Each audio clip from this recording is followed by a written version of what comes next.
Executive Secretary George Ochoa, members of the Cabinet, officers and staff of the Office of the President, mga minamahal ko pong kababayan, magandang gabi po sa inyo lahat. Nagtitipon po tayo muli sa harap ng makasaysayang bulwagang ito upang sindihan ang ating pambansang Christmas tree bilang hudyat ng nalalapit na Kapaskuhan.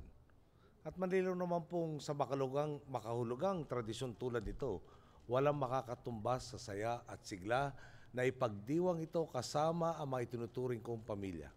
Pamilyang kumakalinga sa isa't isa at nagbibigkis para sa makabuluhang adhikain para sa bansa. Sa likod po ng mga paghahanda natin sa darating na Kapaskuhan, sa pagsasabit man ng mga parol at makukulay na dekorasyon o sa pagsisindi ng Christmas lights, batid po natin ang bukal ng ating pagdiriwang. Ito po ang pagsilang ni Jesucristo, hindi sa harap ng luhot karangyaan, kundi sa munting sabsaban. Nariyan din ang 3 haring sinuyod ang mahabang paglalakbay upang bigyang pugay ang pagdating ni Jesucristong tutubos sa ating mga kasalanan. Lagit-lagi po nating ipinapaalala sa atin ang halaga ng pagpapakumbaba at taimtim na pananampalataya. Ito po ang diwang gumagabay at nagbibigay inspirasyon sa ating mabuting pamamahala. Narito ang ating gobyerno upang paglingkuran ang nangangailangan at hindi para maghari-harian. Ano man pong hirap na mga pagsubok ang ating pinagdaanan, nalampasan natin dahil sa pakikibalikat ng masisipag na kawini ng Office of the President. Kayo po ang frontliner sa pagtataguyod ng pagbabago at nagbubunsod ng pag-asa at higit na pagkakataon para sa mas nakakarami. Hindi po ako magsasawang magpasalamat sa ipinamamalas niyong sipag at sigasig. Kaya nga po, kung may problema basta't hindi tungkol sa love life, bukas po ang pinto ko.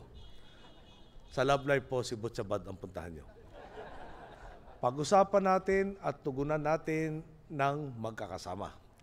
Kakaibat po ng tradisyon natin ng pagsisindi sa ating Christmas lights ang pagpapaningas ng isa pang simbolo, ang paghahandog ng liwanag para sa ating kapwa at bansa.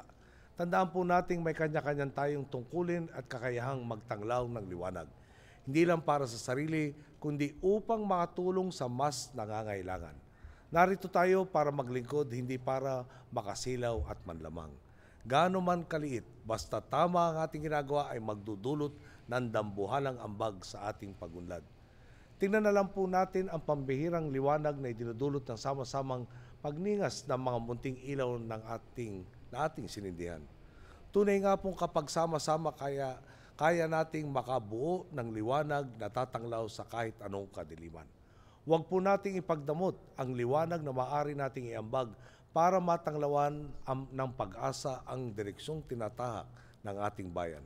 Patuloy po sana nating isabuhay ang aral ng may kapal at tumutok sa kapakanan ng isa't isa tungo sa katuparan ng ating mga mithiin. Muli po, advance Merry Christmas po sa ating lahat. Good luck po sa mga singing at dance competition na inyong sasalihan. Hinay-hinay lang po sa mga kainan, baka maraming maging trabaho ni Secretary Ona. Mahirap naman po yatang taon-taon na lang nasa New Year's resolution natin ang magjeta. Maraming salamat po. Sana po'y talagang maligaya ang Pasko nating lahat. Magandang gabi po sa inyo lahat. Maraming salamat po, mahal naming Pangulo.